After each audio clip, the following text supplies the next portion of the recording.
નમસ્કાર વિદ્યાર્થી મિત્રો, યુટ્યુબ ચેનલમાં આપ સૌનું હાર્દિક સ્વાગત છે। ધોરણ 9 સામાજિક વિજ્ઞાન ચેપ્ટર નંબર 10। આ વિડીયોમાં આપણે ઉપરાષ્ટ્ર પ્રમુખ વિશે માહિતી મેળવવાની છે। સવાલ બને ટૂંક નોંધ લખો। ઉપરાષ્ટ્ર પ્રમુખ રાષ્ટ્રપ્રમુખની ગેરહાજરીમાં ઉપરાષ્ટ્ર પ્રમુખ ફરજો બજાવે છે। રાષ્ટ્રપ્રમુખ જ્યારે હાજર નહીં હોય ત્યારે એની જગ્યા પર ઉપરાષ્ટ્ર પ્રમુખે ફરજો બજાવવાની હોય છે।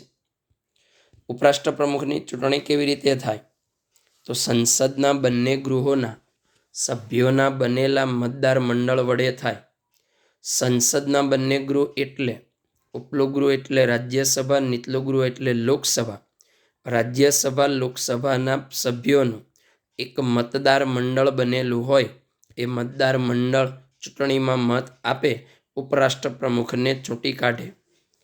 ઉપરાષ્ટ્ર પ્રમુખની લાયકાત શું? તો ઉપરાષ્ટ્ર પ્રમુખ બનવા માટે ભારતીય નાગરિક હોવો જોઈએ। ઉંમર 35 વર્ષ કે તેથી વધુ વયની હોવી જોઈએ। એમના હોદ્દાની મુદત 5 વર્ષની હોય છે। ઉપરાષ્ટ્ર પ્રમુખ 5 વર્ષ સુધી હોદ્દા પર રહી શકે છે। 5 વર્ષ બાદ એના હોદ્દાનું વિસર્જન થઈ જાય, ફરી ચૂંટણી થાય તો ફરી ચૂંટણીમાં ઊભા રહી શકે। ફરી એને મત મળે તો ફરી એ ઉપરાષ્ટ્ર પ્રમુખ બની શકે। જો એને મત ન મળે ને બીજાને મળે તો બીજા વ્યક્તિ ઉપરાષ્ટ્ર પ્રમુખ બની શકે। ઉપરાષ્ટ્ર પ્રમુખ હોદ્દાની રૂએ રાજ્યસભાનો અધ્યક્ષ ગણાય। રાજ્યસભાના અધ્યક્ષ અથવા સ્પીકર તરીકે ઉપરાષ્ટ્ર પ્રમુખની નિમણૂક થતી હોય છે, તો ઉપરાષ્ટ્ર પ્રમુખ એ રાજ્યસભાના અધ્યક્ષ બને છે। રાષ્ટ્રપ્રમુખ પોતાનું રાજીનામું ઉપરાષ્ટ્ર પ્રમુખને આપે છે। રાષ્ટ્રપ્રમુખ જ્યારે રાજીનામું આપે ત્યારે એ ઉપરાષ્ટ્ર પ્રમુખને સોંપીને જાય છે। તો આટલી માહિતી આપણે ઉપરાષ્ટ્ર પ્રમુખ વિશે આપવાની છે।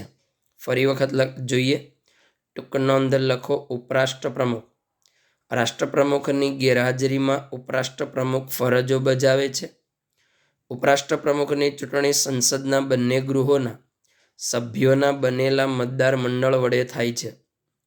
ઉપરાષ્ટ્ર પ્રમુખ પદનો ઉમેદવાર ભારતીય નાગરિક, 35 વર્ષ કે તેથી વધુ વય ધરાવતો હોવો જોઈએ। તેમના હોદ્દાની મુદત 5 વર્ષની હોય છે। ઉપરાષ્ટ્ર પ્રમુખ હોદ્દાની રૂએ રાજ્યસભાનો અધ્યક્ષ કે રાજ્યસભાના સ્પીકર ગણવામાં આવે છે અને રાષ્ટ્રપ્રમુખ પોતાનું રાજીનામું જે હોય એ ઉપરાષ્ટ્ર પ્રમુખને આપે છે। એટલે કે રાષ્ટ્રપ્રમુખ જ્યારે હોદ્દો છોડે ત્યાં સુધી ઉપરાષ્ટ્ર પ્રમુખને હોદ્દો સંભાળવો પડે।